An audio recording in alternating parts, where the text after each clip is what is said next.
personal views and opinions expressed by our podcast guests are their own and are not legal advice or official statements by their organizations.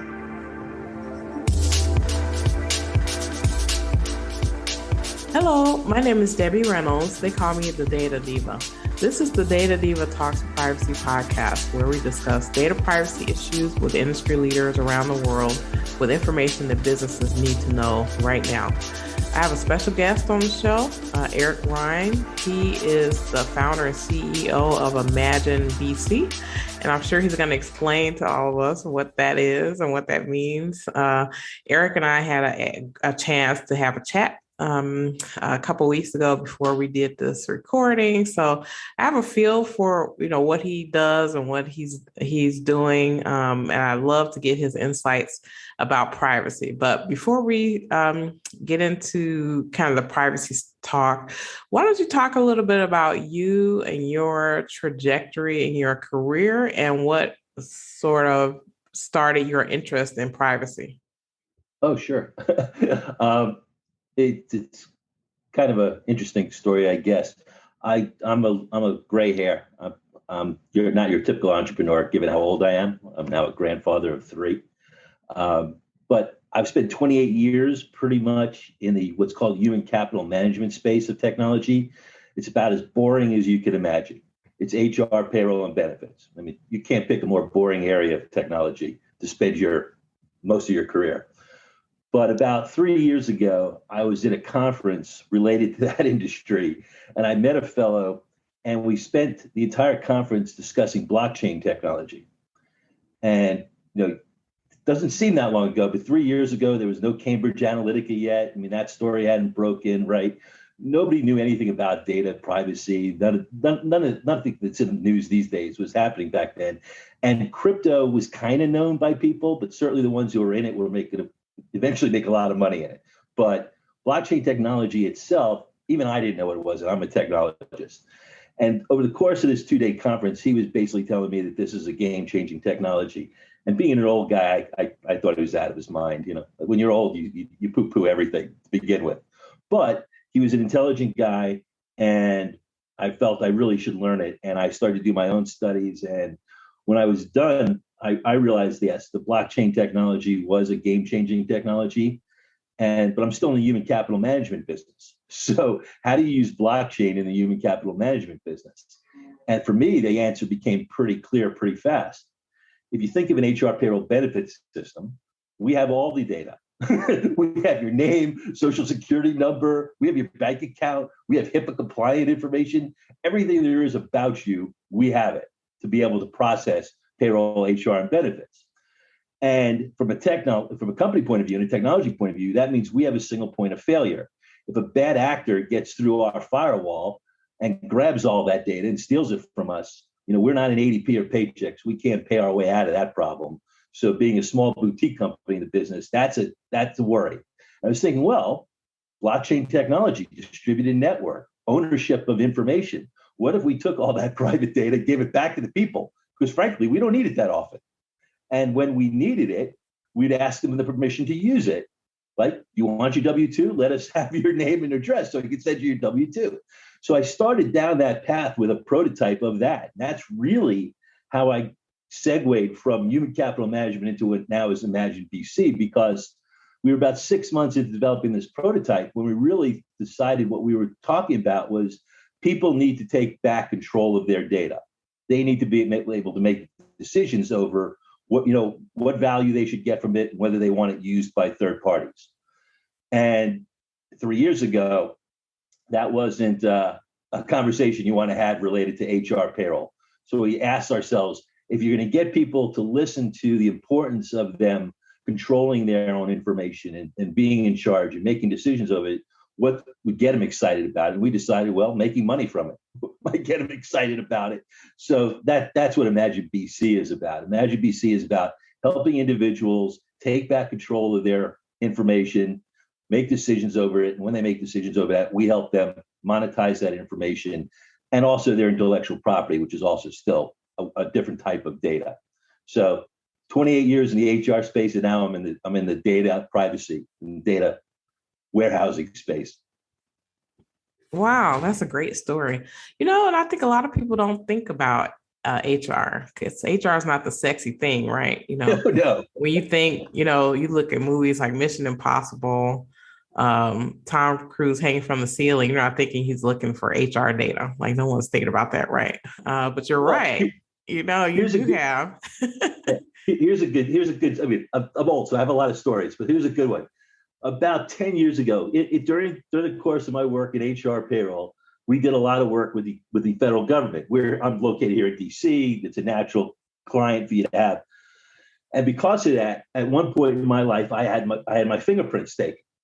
And about 10 years ago, I got a letter from the Office of Personnel Management saying, "Dear Mr. Rind, we're writing to you to inform you that we've been hacked and that your fingerprints have been stolen. And should you ever be accused of a crime in which your fingerprints are being used as, evidence against you, please produce this letter to show that you're." So I have kind of this get out of jail free card. But and it gets into the concept of data privacy, data control, data monetization, those terms, which is I'm an advocate of data privacy, but frankly, I'm never getting my data back. So it's out there. I'm more interested in right now where I am in my life short term dealing with control and monetization of it. But privacy is huge. Government needs to be a partner in that. And it has to, on a go forward basis, my grandchildren who are being born here, it'd be wonderful if their identities were just to them and their parents. And when they were 18, they controlled their identity through a technology like blockchain. Why is my social security number in an unsafe system with the Social Security Administration? It just makes no sense to me anymore. Right. Wow. I never heard that. Yeah, I guess if the cops show up at your door, you better have that letter in your hand. Believe me, that letter is stored. It's actually a safe deposit box. Oh my goodness. Oh my goodness. So tell me, you're a parent, you're a grandparent, you're a business owner, you're a human living in the US. What is happening with data now that is concerning you the most around privacy, either personal or professional? Well, it's interesting because one of the catalysts for me to make the switch from my profitable HR company and start to invest all that profit into ImagineBC was exactly that, looking forward. And I like to say that, as you advance through life, first when you're your own person, you close your eyes at night and you think through your future and it's you. And then, you get married and you close your eyes at night and you think through your future and it's you and your spouse. And then eventually kids come in the equation and you think through, you close your eyes at night and you think what their future is going to be like. Well, now I have grandkids and I close my eyes at night and I think through their future and it scares the living heck out of me. The world they're going to grow up in, controlled by big tech right now. And that's data big tech is defined by Google, Facebook, but also the AI and ML driven robotics, which is driven on data. It's a worrisome future. And I started ImagineBC because I finally said to myself, I could either sit around and bitch about this or I could try to do something about it. Doesn't mean I will, but at least I'm investing money and trying to create technology that creates what I hope is a brighter future where everybody participates in the value of their data, not just a few hands. Right, right. Wow. Yeah, I agree with that. So let's talk about where we are now and where we're going. So this is the reason why data monetization is a conversation that has to be had, right? Because I feel like some people have tried to dodge this conversation. It's just inevitable in my view. So this is what we had in the past or what we're having now. So we have corporations that can take crumbs of data that you would never even think that anyone cared about, stitch it together, package it up, sell it to other people without your knowledge or consent or anything, right?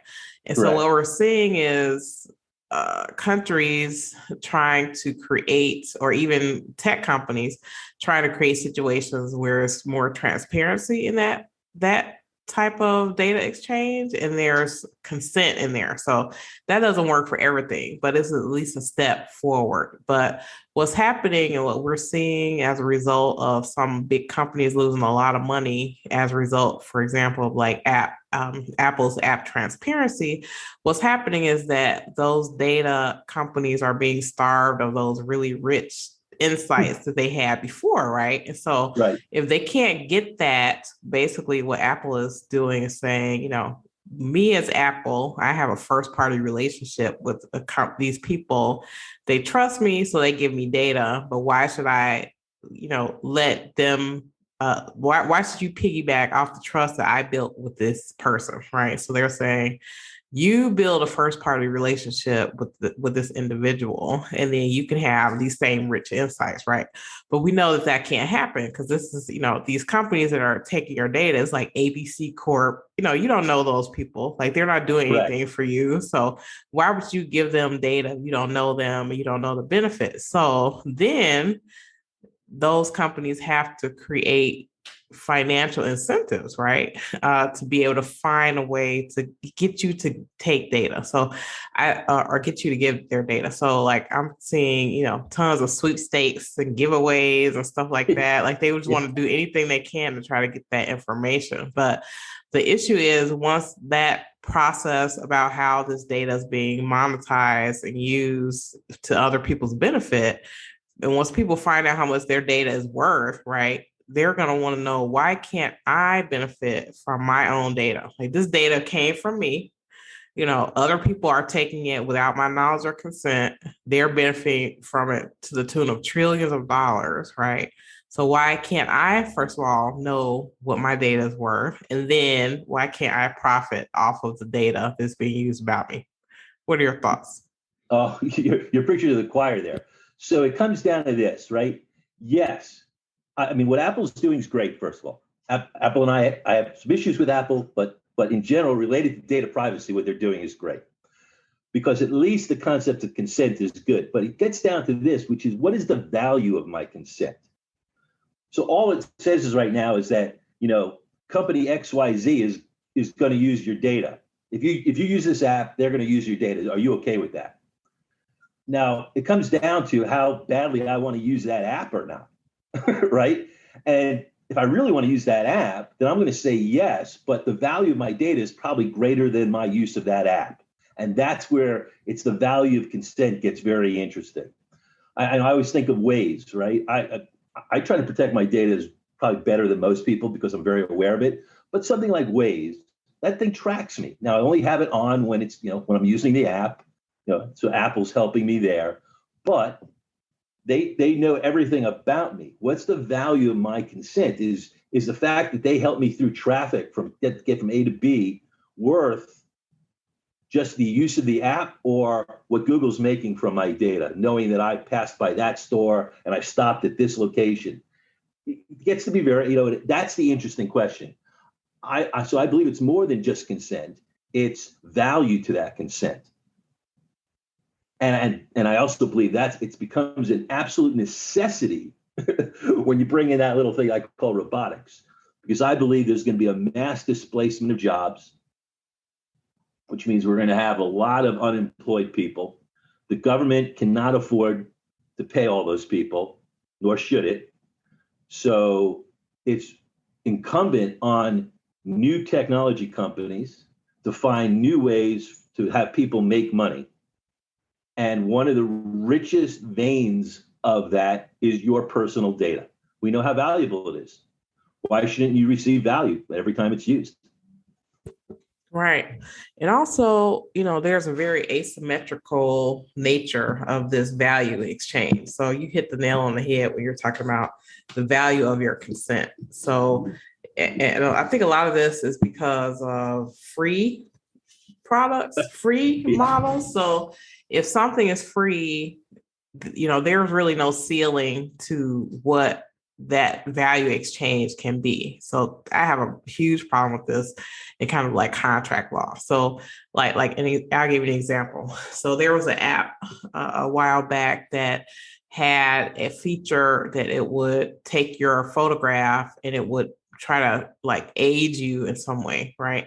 To Oh make it yeah. seem like you'd be 10 years older or whatever. People thought it was really fun. But if you read the privacy policy and the terms and conditions, they basically said, if you use this app, we have the worldwide exclusive right to use your photograph forever. And to me, that seems like that's very asymmetrical, right? So it's like an app that you play with for 10 minutes and then you've given away your right to your image forever. Like who's to Right. say that your picture isn't going to end up on a billboard in Japan in 10 years, So, Yeah. but what are your Another thoughts good about that? example. Another good example of that same concept is 23andMe. Right now, I've never done that. I don't care about my ancestry. I'm not sure. Like, I don't care. I probably pretty much know where I came from. I'm Eastern European, but all these people who provided their DNA information to 23andMe, with the idea being that 23andMe would tell them their ancestry. But like you said, they didn't read the fine print. 23andMe took all that DNA data and sold it to GlaxoSmithKline for $400 million on a non-exclusive basis. And I did the math at the time of that transaction. It turned out to be, based on the number of users that 23andMe had, that turned out to be $1,000 a person. What? I mean, I paid like what? $20. I don't know how much those things cost, but I paid some amount of money to get, probably to find out that I am what I am. And then you made $1,000 for me? Weird. Weird Right. economy. Exactly. Then on the other side of that, so that, you're talking about the monetization side for commercial use, that data is also sold to law enforcement. Oh, So, yeah. they're like, hey, we think your cousin, because of your DNA sample, committed this crime. This is just Well, bananas. this is where government needs to be a partner in the idea of data privacy and data control. Personal belief is I don't believe government should be buying data about people. I mean, so legislators should stop that. First of all, it's a bad use of our tax dollars, right? Government is nothing but the taxpayer. So it's a bad use of our tax dollars. Look, do something better with that money to buy people's data. And you should never use it for law enforcement. I mean, that's nothing good can come from that. What are your thoughts? So I have lots of friends in different countries, especially Europe. They're super heated about this data monetization thing. So the thing that they get really upset about, well, in Europe, privacy is a fundamental human right, right? So they have a right to not share their data. And here in the US, we don't have that, right? Right. So our rights kick in when we're consuming. So if you're not consuming, you don't have like the same protection. But part of it is like, this is my data is me, as an individual, I don't want to put a price on my data, which I get, but someone put a price on it and they're selling it. So, and you can't stop that. So, what would you say to someone, in Europe who feels this way about data monetization? I think, to be honest, I think they're being naive, right? What good is, first, you can't live in a silo. So you're going to share your data. You have to. In the connected technology world that we live in today, you're going to eventually have to share some data about yourself. So the ability to say I don't want to share is crazy. You're going to have to share something. I don't know how you could, if you want to move to Montana and live off the land, maybe. But if you want to live in a techno world that we live in, you're going to have to share your data. I think the idea and the argument of a monetization, and you're right, the Europeans are very touchy on this subject, is debated right now because we're not feeling the pain that I think that I've said before that we're going to feel when robotics replaces jobs and you need people to have money. Then everybody should be compensated for their data. I'm not thinking about it for today. I'm thinking about it for tomorrow. Right? And tomorrow is coming, and you can't stop it. There's just too much money being invested in robotics. The Chinese right now are serving all the food at the Olympics with robots. The pandemic threw a spotlight onto the idea of, do I want a robot? So let me ask you, in a pandemic world, would you feel more comfortable with a human being cleaning your room or a robot cleaning your room? I can't catch COVID from a robot. So what I might not have felt comfortable about before COVID, I'm going to feel a lot more comfortable about after COVID, and that's going to accelerate. Now, if I now have robots cleaning my rooms, what do we do with the 3 million people in the SEIU union? When we have automated trucks, what do we do with the 3 million Teamsters drivers? That's 6 million people. What do we do with them? They're not going to go work for Facebook. They're not going to go work for Google. But what do they have that has value? They have data. And they should be paid for it. So yeah, I get it, right? It doesn't seem right now, but boy, it's going to seem right in the not too distant future. And it's going to be a necessity. So you touched on something so this is the underbelly of monetization that people, are concerned about. And that is, Warren Buffett doesn't have to sell his data. Okay. So he doesn't have to earn money on selling his data, but someone who, is a lower income, say, needs money, they may be more prone to want to sell their information, right? So that you're kind of creating, I think digitization is creating a caste system. And part of that caste to me in privacy is that unfortunately, it seems like people who can afford to consume things or consume products that protect their data, people who can't afford that can't get that same protection. So basically what we're looking at is people who want to earn money, probably maybe earn it in different ways, not having the same protection, right? Yes. As maybe you or me would have. And then maybe that will be an impetus for them to want to sell their data more. It's like, because not everybody. So for example, Apple. So Apple rolled out this privacy app transparency, and it's great. So as an Apple user, that's great. But if you can't afford to own an iPhone, then you can't take advantage of that. And so companies see that and they want you to not buy iPhone. They want you to have some other phone, or they want you to get a smart TV or a smart speaker in your house because they can earn more money from you. What are your thoughts? No, you're absolutely right. You hit the nail on the head, which is those people who argue against the monetization of data are people who don't need the money. But my argument is a lot more people are going to need the money in the future. There are a lot of people who need it now, and there are a lot going to be needed in the future. Now, if you yourself don't need it, I still think you should monetize it and take the monetary value and put it back into a pool and get it to those people who need it more than you do. But I'll tell you who doesn't need it: Google and Facebook. Right? That's too few hands holding the value as you open the program. Trillions of dollars, right? Think how few hands are in control of trillions of dollars of value. Right. It's just wrong. Well, it's just wrong. And I think regulation hasn't been able to keep up, and regulation can never keep up with technology. So technology will always go ahead. But now we're seeing kind of exponential growth of technology in a way that, instead of regulation being, a few years behind, decades behind, there's going to be light years behind what's happening in technology. And so, if you think about it, let's say, if you have something in your house, right? If someone takes something from your house, you would say that's theft, right? And that's wrong. Right. You wouldn't want them to do that. But somehow we don't make the same correlation to data. So if someone takes something about you, they're like, well, we think it's okay because, we didn't physically enter your house. We just digitally enter your space, or we saw you walking down the street and we put that data together and sold it to someone else. So it's like a victimless crime, so to speak. What do you think? Well, I think it was like 2 years ago. I think it might have been the Postmaster General back then, or maybe it was a congressman or congressperson. They said something to this effect, which is, what if I told you tomorrow that the United States mail system was free? Everybody could send all the mail they want for free. The only issue is that we get to open up them all and read them. You'd be aghast. The concept of opening somebody's mail, it's illegal. Okay, well, I just described Gmail.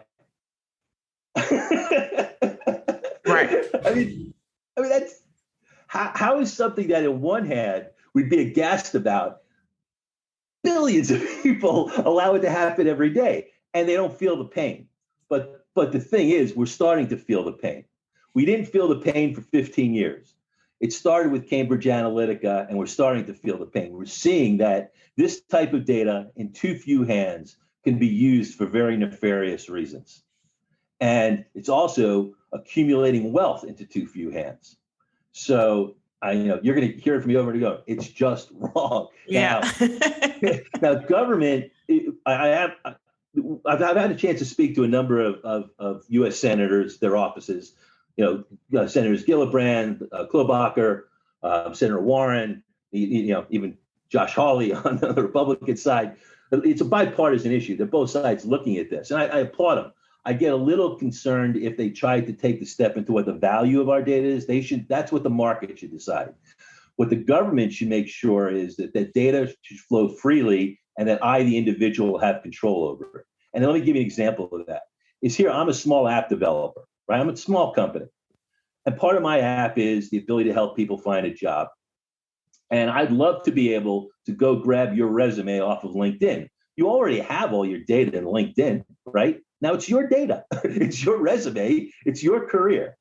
If I try to, through, machine language, grab that information, LinkedIn's robots stop me. Cold. What's even worse is many times, even with consent, I can't get the data. Even when the user logs in, they stop me from getting the data.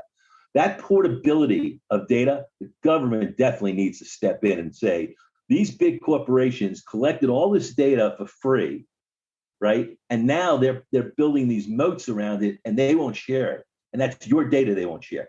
So even though you might see value from app X over here, they don't make it easy for you to get your data from A over to X. And we know how people hate hard. So they're not going to use X's app because it's too hard. That's anti-competitive. Right. And then the flip side of that is we have companies like Clearview AI. So they have the money and the time and the resources to do kind of like data scraping. So there are a lot of data scraping cases going on, right? But then they're using these databases to create they're using this data to create databases that are going to be used for people searching for criminal activity. So you don't have to be a criminal to end up in one of those databases. And that is a problem, right? Yeah. That's the Minority Report thing, right? Totally. You're guilty of a crime before because you thought about it instead of, that's scary stuff. When it crosses over from just commerce into judicial and truly personal rights, it gets very, very scary. Yeah. I'm going to jump in on this issue. This is in the news. It's very timely. And that was the IRS in the US wanted to do facial recognition for anyone who had like irs.gov account for certain things that they would do on those accounts. And so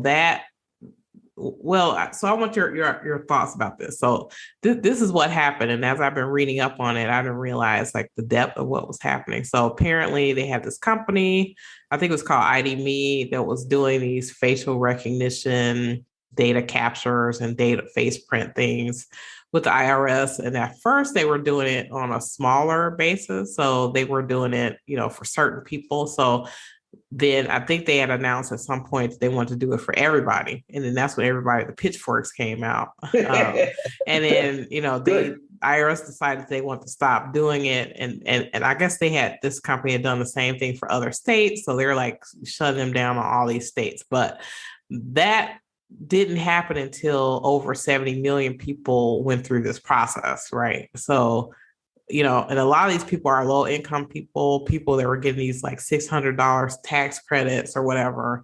And again, back to my analogy, Warren Buffett probably didn't need to get facial recognition to, log into his account. So what exactly is it that we're doing, with this data? Now they're having a thing where a person has to request that their data be deleted from these systems. And, my view is, delete the data. They shouldn't have to ask you to delete it. No. Yeah, facial recognition in general, I'm against, except maybe in a casino, right? That's where they were the first ones to use it. And, that's a fairly small little ecosystem there. If they want to keep, card counters out, God bless them. but I'll tell you should never be using it. The government should never be using it. I'm not sure it's there yet. I think there's enough evidence out to say there's certainly bias in it. I'm not sure if you can remove the bias from it. So now you get down to, like I talked before about the value of consent. Now, what's the social cost, the value of the social cost? Is the gain from having this worth what could go wrong? And the answer to that is clearly no, it's not. What can go wrong is far, far worse than the gain. Stop it. Yeah. You should just never do it. Even if the technology were there, I don't care. You don't need it. You simply don't need it. And maybe that's because I'm old. I live you don't need this stuff. Yeah, I don't think it's right. I think you can achieve your goals without that. I think the problem that I have with that facial recognition, and the reason why I'll try to be involved in companies that are doing this or trying to do it, is that it's not going to stop, and the harm can be catastrophic. So the harm can be catastrophic. That's the social cost I'm talking about, right? Exactly. The value you're getting for using it isn't worth what the catastrophic harm it could be. Right. Exactly. So, I mean, you have to find a way to, well, first of all, I'm not a fan of using imperfect technology in high stakes situations. So you shouldn't be arresting people because you think they look like an image on a camera, you know what I mean? Without any corroborating information. It'd be different if that, that's part of your investigation, but that shouldn't be the whole part of it. And I think people maybe have 100 years from now, it'll be so good, it'll be foolproof, but it's almost like DNA data, right? Now, I'll argue DNA data is being used, to prove innocence for people who spent too much of their lives in prison is a wonderful use of technology. But the science is pretty much there, right? I don't think we're anywhere near the confidence factor of facial recognition that we are with DNA data. Right. So therefore, but you're trying to use it similarly. And, right. And no, stop. Right? Stop. It's almost like a fallacy where people think that computers are perfect. It's like we are not perfect as humans, right. And then we build imperfect things, but then you're trying to pretend like it's perfect. It's not right. When I was first coming to grips with how AI and robotics work, right? It's a complex thing, but it becomes simplified when you think of it as a child, as a baby's brain, right? How does a baby learn the difference between a cat and a dog? Well, if every time you took your child and you pointed at a cat and you told them dog, guess what they would call a cat? They'd call it a dog, right? That's bias built into it. So it's the people teaching the AI. These things, thankfully, don't teach themselves yet. That gets into the matrix, right? But as long as there's human beings teaching them, there's going to be bias. I don't know of a human who doesn't have some bias in their life, right? And it's one thing if you're trying to keep a person out of the casino. It's another thing if you're using it in the world of taxes or in the judicial system. The social cost is way too high, high. Keeping somebody out of a casino, social cost is very low. Putting somebody behind bars on a miss facial recognition, social cost is way too high. Yeah, I agree. And they're all trained the same way. I mean, that's how they're trained. There's people there looking at images, teaching these things. Dog, cat, dog, cat, dog, cat. Right. Right. Exactly. So tell me a little bit about how you all approach kind of the data monetization thing with your company. Yeah. So for us, for ImagineBC, what we believe is that, and we're like a little piece of the monetization world, and we're the piece that says, if you're going to target me for an ad, and I'm going to watch that ad, I should receive value for watching that ad. Period. And I hearken back to this. My dad, if you know the show Mad Men, that show on AMC, my dad actually was a madman. He was an advertising executive on Madison Avenue in the 70s. And he actually bought and sold, figuring out where to put, commercials on television, on billboards, on radio. And the best data he had back then was a thing called the Nielsen box.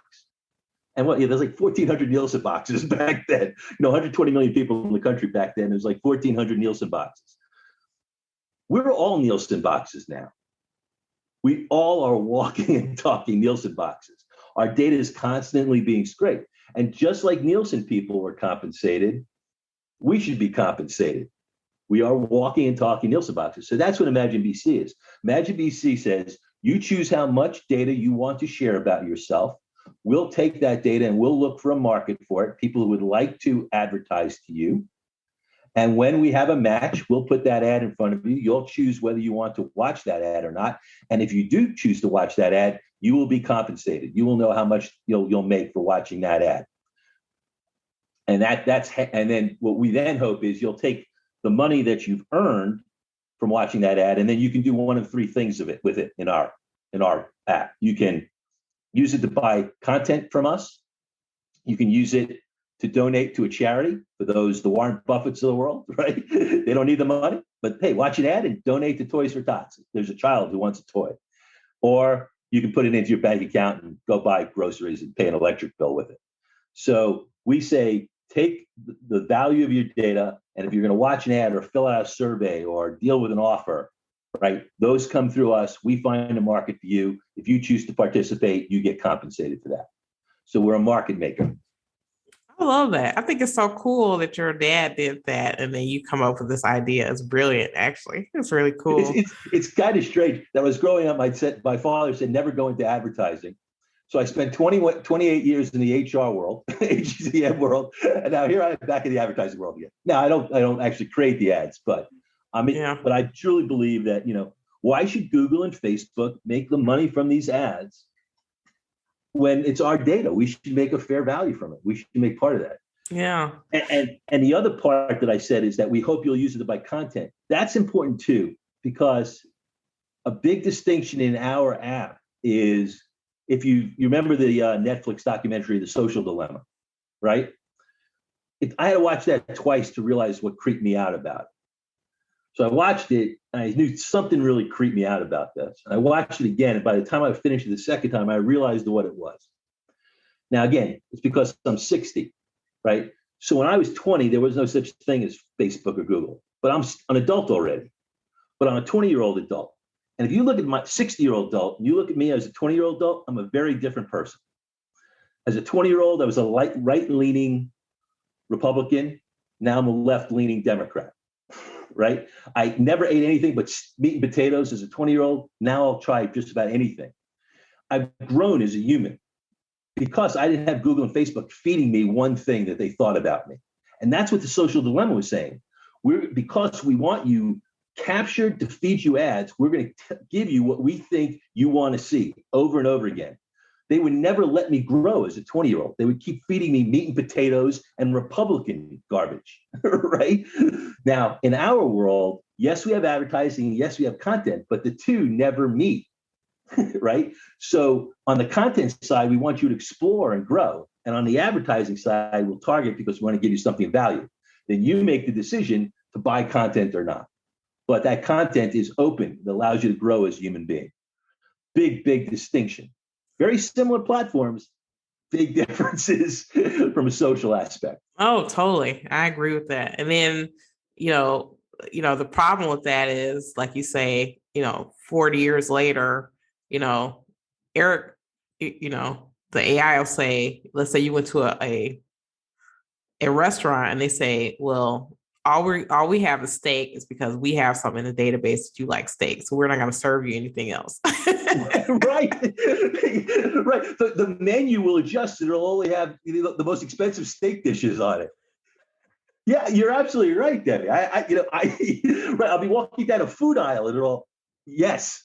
It's You can't go down this aisle in the grocery store because you don't like, The Google and the Facebook models don't let you grow as a human being. That is a really big social issue because we don't stop growing as people. But they're retarding us. Retarding in the sense of stopping, right? Not the negative connotation of that word. They're stopping our growth as people because they're pigeonholing us. And I proved this to my sister. So my sister is a crazy and total anti-Trumper. And I told her, you go out of your mind because you don't understand that the right doesn't understand what you're seeing. And I said, because they don't ever see what you're seeing. And she goes, what are you talking about? I said, look, you type in this query, and we both got onto Google, and she typed in a query and I typed in a query, and we got completely different results. I said, you see, they're making a decision what to show you. And those people who you think are seeing what you're seeing, they're not. They're seeing what they want to see. That's scary stuff. Oh, it is. The analogy I give to people is that when you're on the internet, people think it's like a library where you can walk in and you can go in any section that you want or whatever. But what it really is a section in a library with books that were chosen for you. And it gives you the impression that you're seeing the whole library, but you're only seeing a section. Yes, that's perfect. That's a great way to think of it. Exactly. And maybe it's because I was a history major in college. We're background to be a tech guy, but I was a history major in college. So it was drummed into my head. You have to look at first sources, right? You have to look at those little footnotes. I read those things, right? Even when I look something on Wikipedia, I look at all the footnotes, and then I have to go check all the footnotes before I believe what I read in Wikipedia. That's how I was trained in college. How many people you think do that? They just take for granted without understanding anybody could have written that thing in Wikipedia. Absolutely. And then, like you said, we all assume that we see the same things, and that's not the truth. So that's the most scary is that you and your counterpart on the other side, you don't understand that you're not seeing the same information. So you're yelling at one another. How stupid are you? How stupid are you? And you're going, what do you mean? I'm reading. We're both reading what's been spooned out to you. I love it. The library's changed. That's awesome. I'm stealing that. I'm going to steal that. Please do. Please do. So if it were the world according to Erik and we did everything that you said, what would be your wish for privacy anywhere in the world, whether it's regulation, technology, anything? In the long term, its government has to be a positive partner in this. So I believe that the government has to get behind something like a distributed network, a blockchain type technology. And when I'm born, my social security number goes onto my blockchain, which my parents have control of until I become an official adult, at which time I won't probably need a driver's license because we probably won't have cars, but every piece of government issued identity, my insurance cards, right? Everything that says who I am is mine. So now if I have to prove my age, right, I just put my phone down and a red or green light goes on based on that blockchain identification. Nobody has to see the information on that, right? When somebody cards you, they're seeing your address. They're looking for your age, but they're also seeing your address because it's on your driver's license. Why, right? They just need to make sure that you're really 21 years old, right? Well, you have to prove it through your blockchain. So what I wish is that government, and this isn't going to happen, it'll happen towards the end of my lifetime, not my current lifetime, as I'm on my final way out, 15, 20 years, but government needs to get there. The technologies will be there to do it, and it's a necessity to do it. We really need to be in control of our identities. Yeah, that's amazing. I love that idea. And I've always advocated, I think people should be like a bank of their own data, and then they choose what to share. And then at that point, they know they have visibility into what they're sharing, and they can revoke their right to share. So I think that's just the way it's going to have to be in order to achieve this type of agency. Right. And you only share what you need to share. So in the case, if I want to buy a beer and I need to be 21, you only need to see my age. You don't need to see where I live. Right. Exactly. That's so cool. Well, thank you so much for doing this. This is a great conversation. I'm sure people really love it.